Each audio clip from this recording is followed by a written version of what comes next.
Hi, I'm Roger Hirst, your Police, Fire and Crime Commissioner. I just want to talk to you this week a bit about those who've probably been more trapped in a difficult situation during lockdown than those of us who've simply been working from home. We've had the opportunity from the Ministry of Justice to provide some funding for charities across the county that support victims and survivors of domestic abuse and sexual violence. We put in place a programme for charities across the county to bid for that. And I'm really delighted to be able to tell you this week that we've secured £717,000 of funding for that.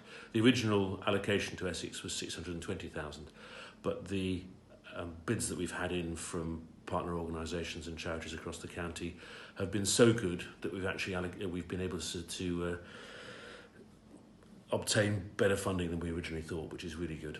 And our applications have really been very powerful. So thanks to everyone who's come forward there.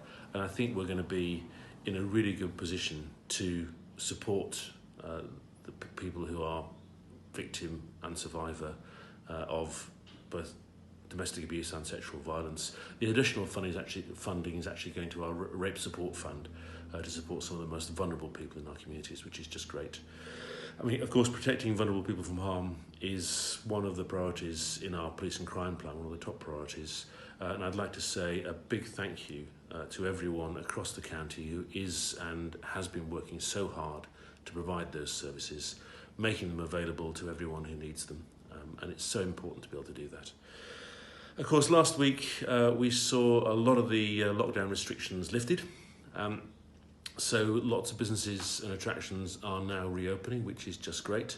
It's so good to see our high streets and town centres getting back to business and getting back to life. So I'd just like to thank everyone who's helped do that, and thank everyone as well who's acted sensibly while we have. I think we've looked at the press reports of what's been going on, and almost everybody has been behaving really well. So thank you so much. We do need to sustain this. Let's keep doing a great job. Let's observe the social distancing rules. Keep safe. Think of others. Don't be a link, and don't pass on the virus. Remember, 2 meters if you can. 1 meter plus means wash your hands, wear a face covering, face away from people if you can. Just take care. Thank you all for doing that, and look after yourselves.